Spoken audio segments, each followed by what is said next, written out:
everyone, it's Nicole and welcome to my channel. Today I am sharing with you the start of my October daily 2022.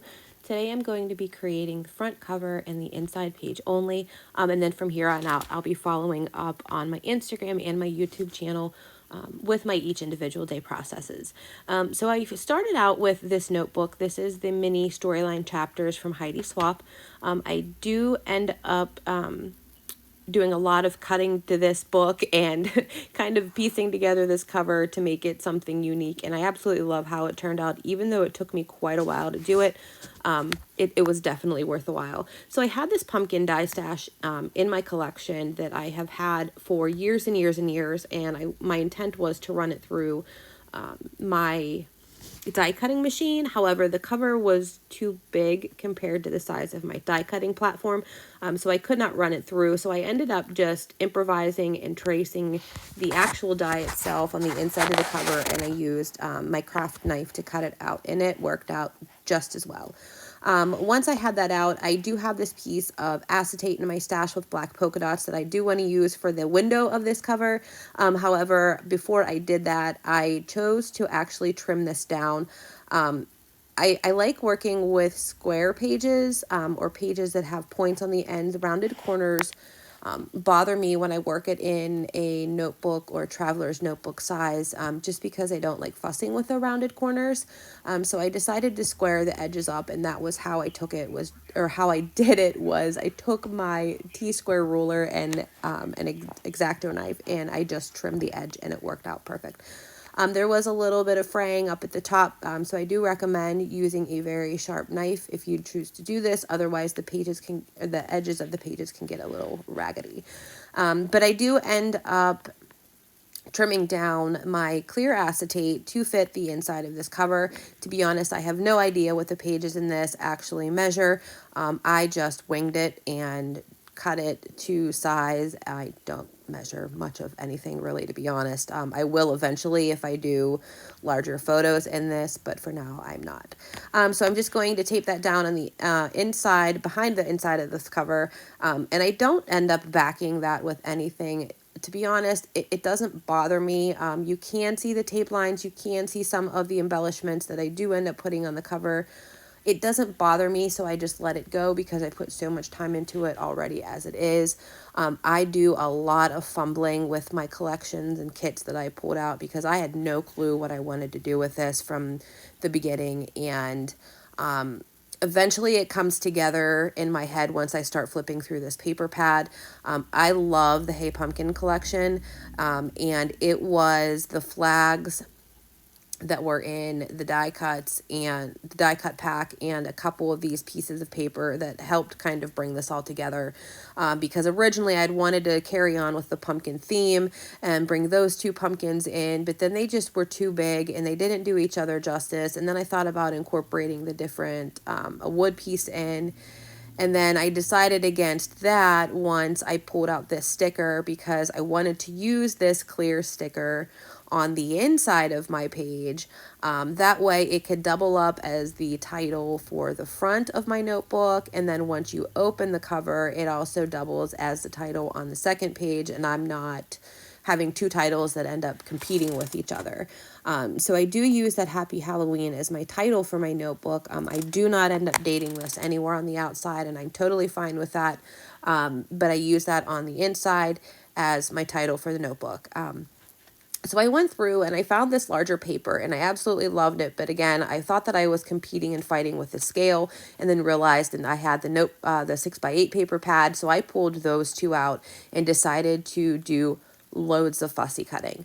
And when I say loads, we're going to fussy cut out some pumpkins, some double pumpkins, single pumpkins. I'm going to end up cutting out two houses, a tree, some people, a little ghost, or two small ghosts. There's a lot of fussy cutting going on, so I do skip over a ton of it. But this is just an idea of how and where I'm pulling everything from.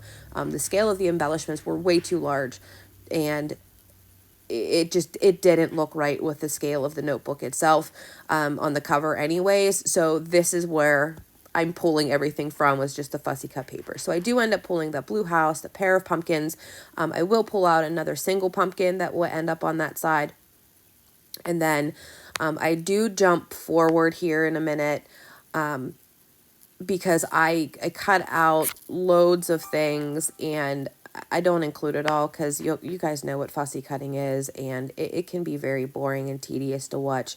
But I do pull like a Frankenstein and a little ghost head and an owl. Those 3 pieces there I do use, but I don't use them until I get to the inside cover. The 2 ghosts that are already trimmed out will live on my front cover, along with that small bat that is already placed on my cover. I did try to incorporate some of these. However, I didn't want the bulkiness of it on my notebook. So I opted against that very quickly once I placed the cat down on there. I thought it was super cute, but it added some bulk to my notebook that I eventually decided that I did not want to have. So those will come off. That acrylic bat and the acrylic cat will come off, and then that's when I go back to the drawing board and decide, you know what, we're going to stick just with this paper collection, and we're going to try to piece some things together and just use this. So I went back to these little 2x2 cut-aparts. I found a larger bat that worked perfectly, and there's the pair of trick-or-treaters. And then there is another pumpkin trick-or-treater and some other things that I'll pull out. But I go back to the fussy cutting drawing board and begin fussy cutting this larger bat out. And then I'll also go to that trick-or-treating pair. This was a little bit of a pain in the butt to fussy cut, I'm not going to lie. You got to take your time when you're dealing with things like this, because the legs and the arms of these characters were so stinking little. I didn't want anything to tear off. It wasn't horrible, but it was a little rough. But in the end, I'm so glad that I took the time to do it, because the way this cover turns out, I absolutely adore. So I'm, again, fussing with ghosts because I know I wanted these little guys kind of suspended around this pumpkin. And I'm just trying to find where I want them to live eventually. I do a lot of back and forth on this cover, but those ghosts will actually flip-flop places. There we go. So the little flying guy is going to be on the right, and the other one will end up being on the left. So now I'm to the point where I know I want to start putting things, so I'm going to go ahead and start committing and taping some of these things down. I do a shift a little bit here on this left-hand side this time, and I'll do it again to fit in a tree. But I go back through and I pull out another house. Here's another little ghost trick-or-treater that I love and I had to include, plus this tree. I thought about adding the tree on the right-hand side, but I liked just that single house with the little trick-or-treater, so I throw everything else over on the left. Again, way overthinking. I overthink everything whenever I create stuff like this. But that's where the tree will live, but I do shift the pumpkins around and do the pumpkin shuffle again. And then I do it here, the lighter teal house and the trick-or-treaters over there on the right-hand side.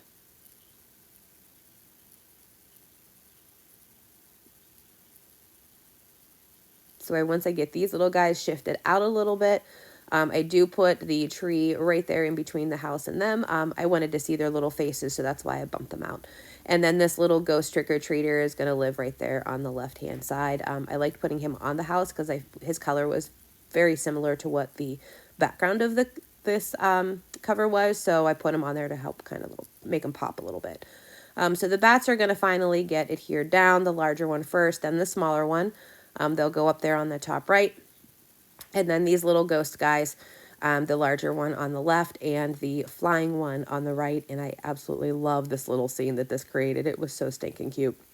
I did want something on the acetate though. So I opted to use this banner.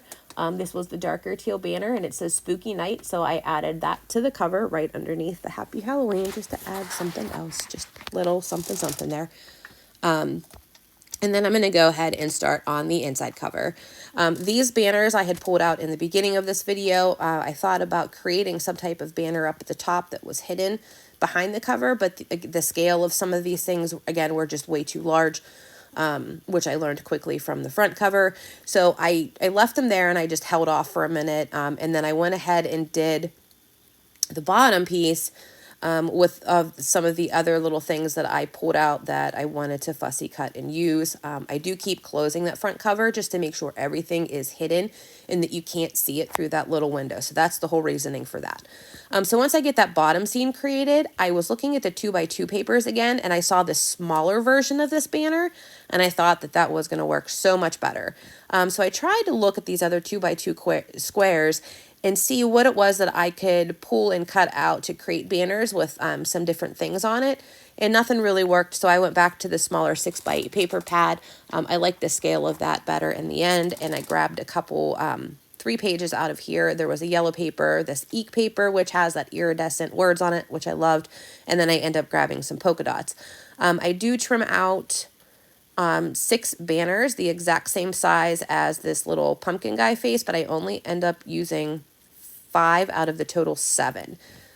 So I do hang on to the others and I will throw them back in there, but I have 7 banners now, and I am going to mess around with this again, way too much, and create this little banner up at the top, and that's how I end up deciding to do it, but I do some little rearranging.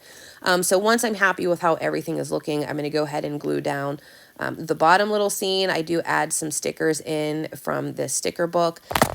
The black sticker there says Hey Pumpkin, and then the 2 on the left, there is a teal one and then a black banner. Both say Boo.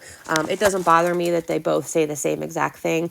I like the fact that they're different colors and that it's bringing in those colors all around the spread. So that's what I was really going for.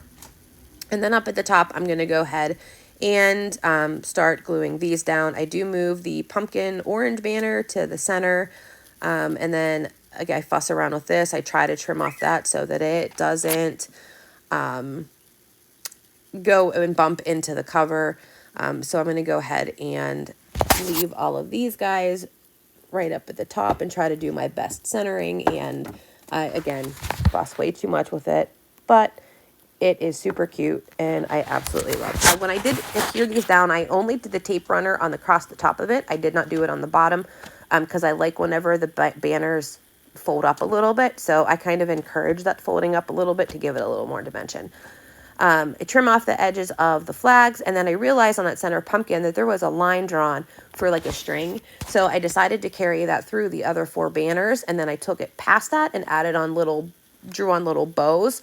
And that was it, you guys. Thanks so much for stopping by. I hope you enjoyed the process, and I hope I've inspired you to create something new and different with your cover of your October daily. Stay tuned for more days here on my channel, and be sure to follow me over on Instagram. That way you can see all of my pages of my October daily, or as most as I can possibly load. Thanks so much, everyone, for stopping by. Have a wonderful day. Bye.